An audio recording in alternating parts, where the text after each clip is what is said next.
About 83% of you guys are not subscribed. Subscribing, clicking that like button, and commenting all help me out a lot in doing what I really want to do. Thank you guys so much for all your support.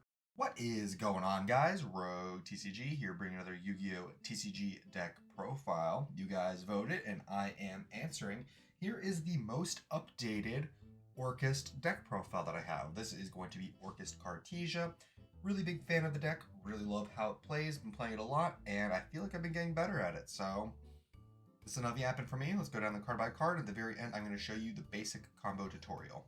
Alrighty, starting off the list, let's start with our Orcust cards. We are on triple Gearsuit, the Orcust Mech Knight. On normal or special, it gets to dump an Orcust or a World Legacy card from your deck to the graveyard. And if it's the only monster you control, on ignition, you can make a token for both yourself and your opponent. You can choose the zones. There's 0 attack, 0 defense, dark tokens, which is really nice. They're level 1, so we can make Link Karibo with it to go into Galatea, which is quite nice, meaning Gearsuit is one of our 1-card starters in the deck. Next, for our Orcust, we are on 2 copies of Orcust Nightmare. It has the funny effect where, like, it can't be destroyed by battle with a Link monster, which is funny enough. However, it does also have the effect when it's in graveyard, you can banish itself for cost, target a monster on the field, send a Dark Machine from your deck to the graveyard, and then that monster you targeted gains attack equal to the level of the monster sent times 100, which is sometimes relevant to push for game, to do it in the damage step if it's a quick effect due to Babel, in order to save a creature and, own an opponent, which is really funny. And it is a large leveled Orcust that can get you into your mainline combo, so we can send it with Graguganol the Dusk Dragon. So we are playing 2 of it. We are playing a little bit of a heavier Orcust package just to improve our grind game a lot, because that's what this deck is really, really good at, is grinding. So we are on 2 Nightmare, then we are on 2 Orcust Symbol Skeleton. You can banish this card from your graveyard, target an Orcust in your graveyard except for Symbol Skeleton, and bring it back from the graveyard. However, including Nightmare, all the graveyard effects of the Orcust do lock us into Dark Monster special summons for the rest of the turn, so we do need to be aware of that and time our graveyard effects of our Orcust accordingly. Next, for our one-ofs on our Orcust, we are on 1 copy of Orcust Brass Bombard. If we open Brass plus Gearsuit, sometimes it is better to start with the Brass Bombard if we are afraid of an Infinite Impermanence, an Ash Blossom, or an Effect Veiler from our opponent on the Gearsuit. So even if they do Effect Veiler, Imperm, or Ash the Gearsuit's effect, we can still make the token ideally, or if we use Brass Bombard, we'll have the Link Karibo. And then we would be able to put the banished Brass Bombard back in the deck with Galatea to set a crescendo and at least have an interaction point against our opponent. Then we are on the 1 copy of the Orcust Harpour, the main reason to play this deck. This is what we want to be sending to the graveyard with Nightmare, or sending to the graveyard with Gearsuit. We can banish it from the graveyard to special summon a different named Orcust from our deck, and of course dark locking ourselves as we go along that. If we do not send this to the graveyard with Gearsuit, we want to be specialing Gearsuit with it. But if we do send it to the graveyard with Gearsuit, we want to be specialing Orcust Nightmare with it if it's not already in rotation. And then for our last honorary Orcust, we are on one World Legacy World Wand. We are able to send this both with Nightmare and with Gearsuit. This is the largest card we can send with Nightmare. And you can banish it from the graveyard to target a banished Orcust card in our banishment and special summon it, which is really, really good for our baseline combo, which I'll be showing you a little bit later, as well as making this game have incredible grind game. And as well, a nice thing we can do is, one of the main issues is getting the Gearsuits back into the deck for rotation. Once we go through all 3, we're typically done, since there's no way to really bring it back other than using Symbol Skeleton. However, if we can banish the Gearsuit, let's say for example with the Bystial, we are able to bring it back with World Wand or shuffle it back into deck with our Galatea, which is quite nice. That's it for our Orcust monsters. Now on to our Orcust spells and traps. We are on 1 Orchestrated Babel when it's in the field spell zone. All our Orcusts are quick effect, and it does have a graveyard effect where we can bring it back to hand. If you're playing against this deck, this is the card you need to remove as fast as possible. If this card stays on the field, even past your first action, the Orcust player is going to get advantage off of it. Next, we are on 1/1 Orchestrated Crescendo, or Orcust Crescendo, I apologize. It's an Omni Negate. When a spell trap or monster effect is activated, you control an Orcust Link monster. Pretty specific, so you do need to have the Link monsters up, which typically we don't necessarily end our board with it unless we open this, in which case we are kind of showing our opponent we have the Crescendo, but sometimes they just don't know. And it does also have a secondary graveyard effect to float by banishing itself to add a Dark Machine from our deck to our hand, but we can't special summon monsters except for Dark Machines the turn we activate effect. So typically we don't be doing this on our opponent's turn since it is a trap. And then lastly, we are on 1 Orchestrated Return just for the 3 spells, so our Galateas always can probably have 1 target in the deck to find. Orchestrated Return lets us pitch a World Legacy or an Orcust in order to draw 2 cards. Really good because it pitches them for cost, so even if it gets ashed, it has fulfilled its job in getting a card out of your hand and taking an ash out of your opponent's hand. So perfectly fine if that happens. So we are playing 1 of each just because they are all searchable with Galatea. That's it for our Orcust spells and traps. Now onto our Caresia Engine. For our Caresia Engine, we are on, of course, Triple Blazing Caresia the Virtuous. It is a quick effect during the main phase to special summon a fusion monster by fusing cards from your hand or field as material. It doesn't have to use itself, so sometimes if you have open 2 Cartesias in the dark or light, it is always going to be better to use the Caresia in hand as fusion material, since the Caresia is a quick effect on our opponent's turn, so we can always make a second Gregogonal on our opponent's turn, which is really powerful. So we are on 3 of that. As well as Caresia does have the effect during the end phase of a fusion monster was sent to the graveyard.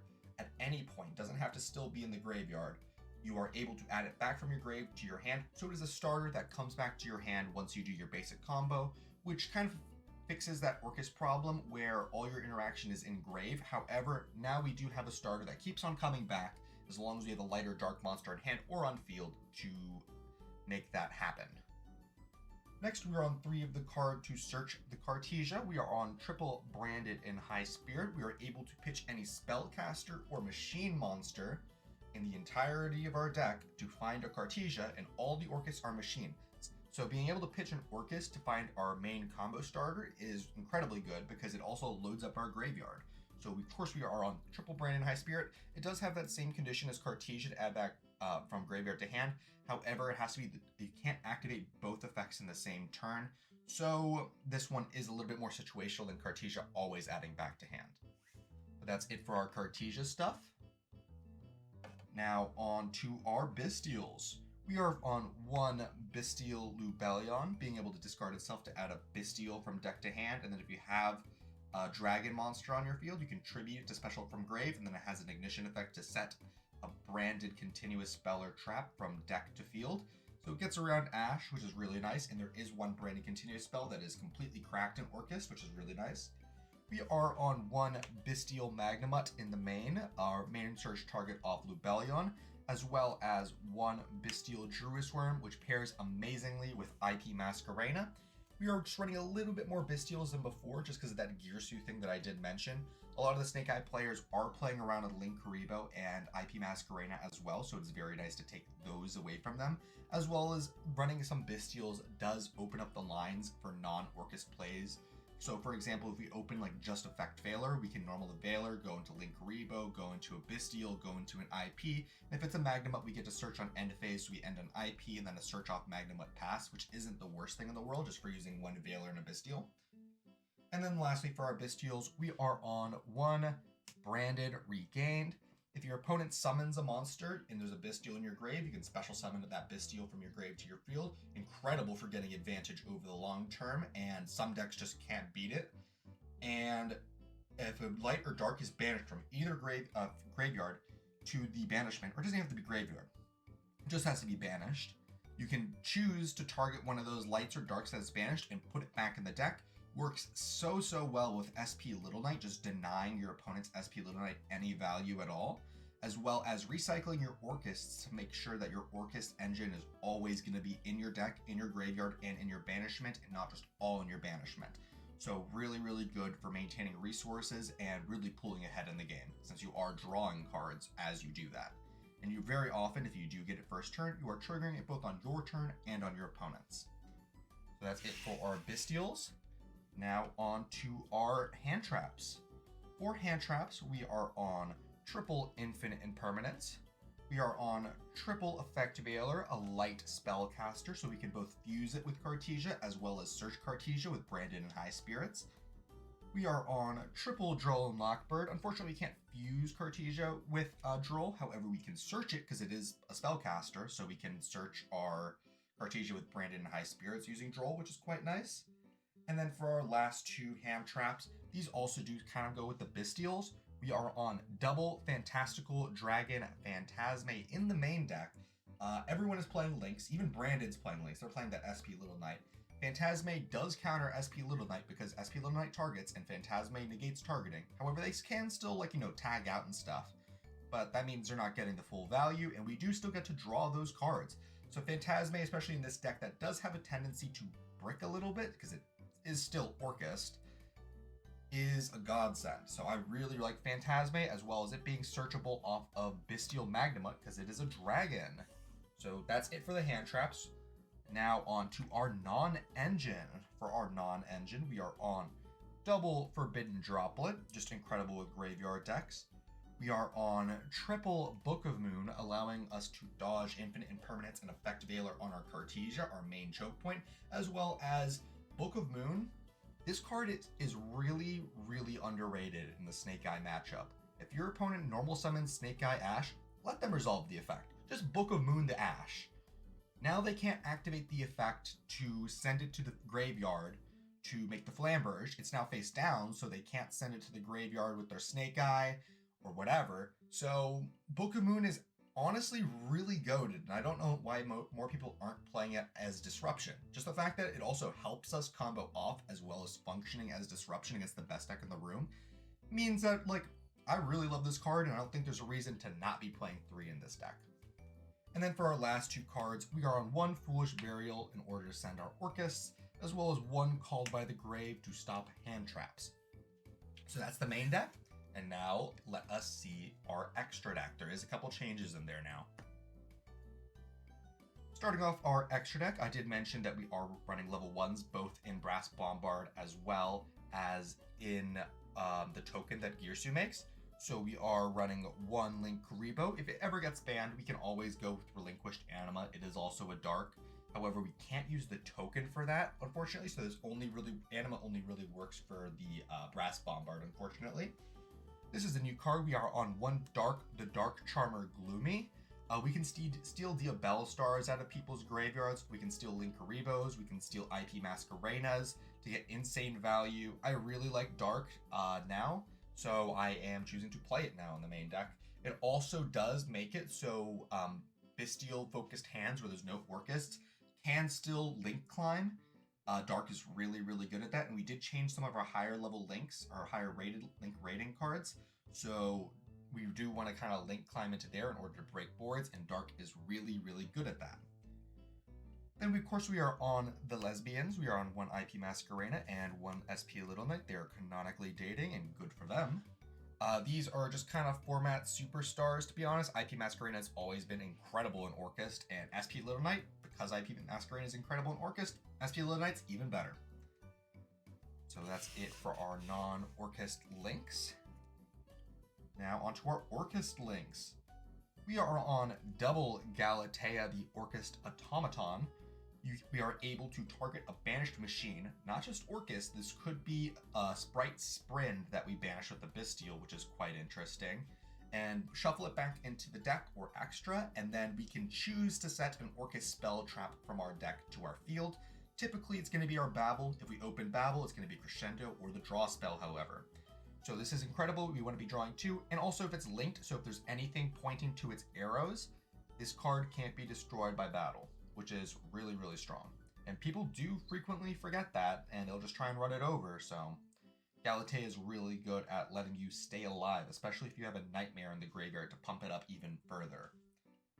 Then we are on one Longirsu, the Orcust Orchestrator. This card is slept on. This card is crazy, being able to send any linked card to the graveyard. Doesn't have to be pointed to by Longirsu or any of your links.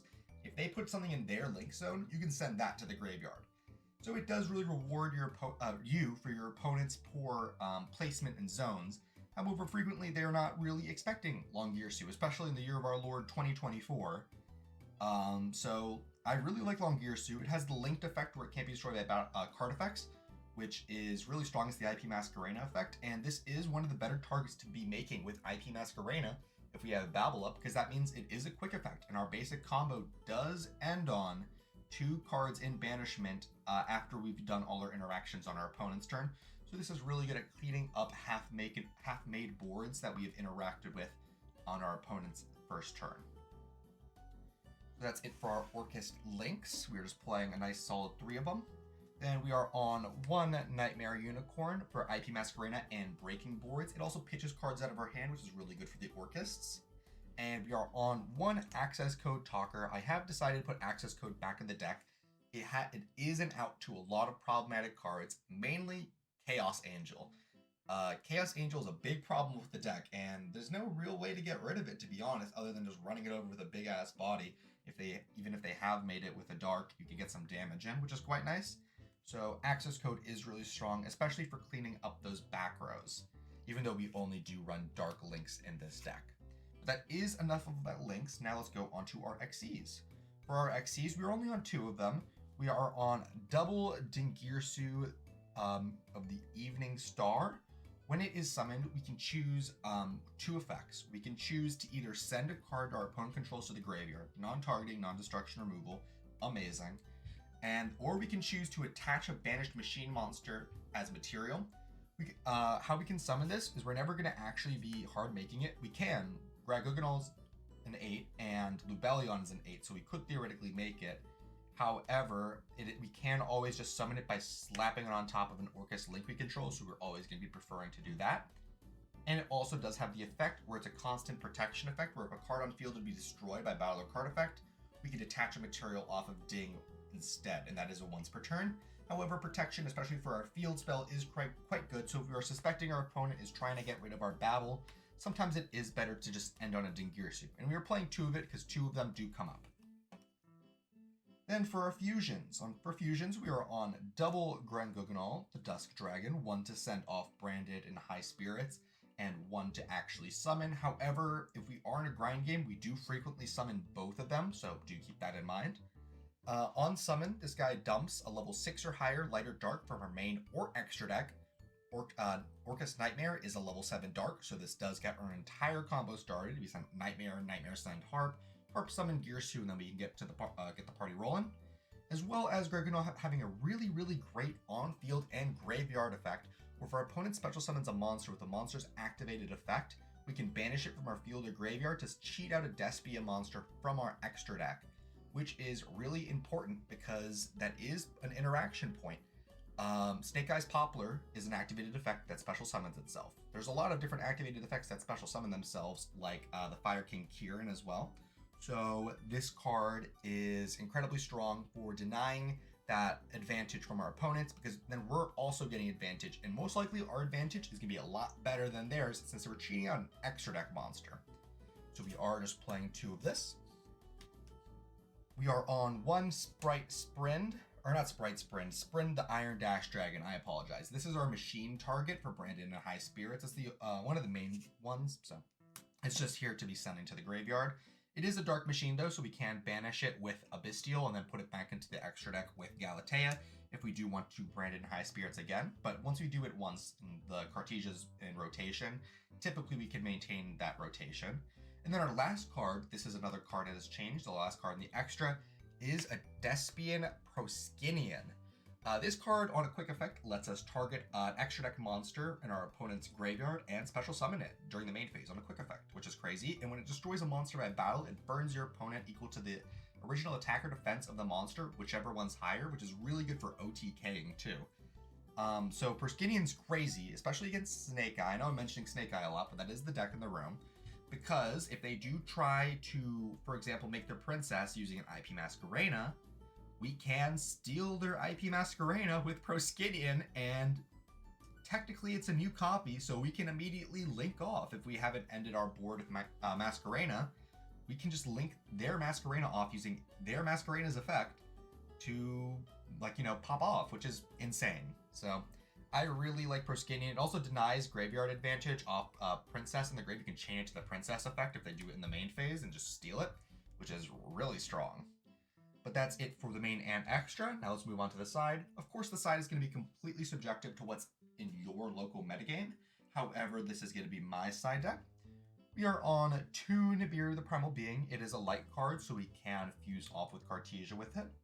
We are on 2 Twin Twister. I'm personally a fan of Twin Twister. I understand that Cosmic is kind of objectively better, but I do like Twin Twister and Orcust decks because you can pitch your bricky Orcusts in order to interact with your opponent, so it's kind of acting more of a plus than a minus.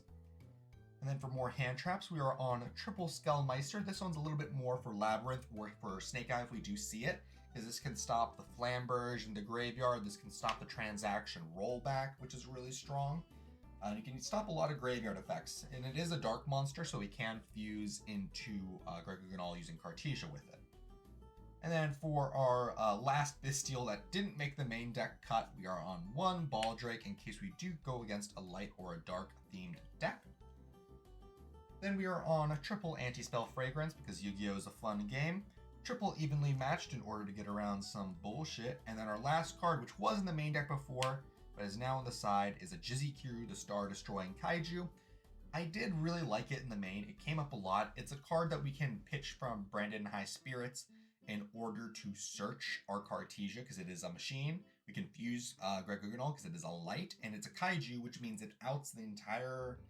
not the entire board of Snake Eye. However, we can out a significant portion by just dropping it on top of the whale and potentially just getting rid of all their fires for the princess. So Jizikiryu is quite strong. But that's it for the main, extra, and side.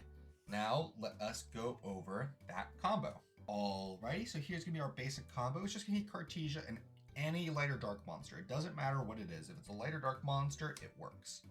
We're going to start off our turn. We're going to normal summon our Caresia. We're going to use the effect and to fuse off with the other card. There's going to be in our graveyard. Off Caresia, we are going to be summoning our Gregogonol. We're going to be activating that effect on summon in order to send our Orcust Nightmare from deck to grave.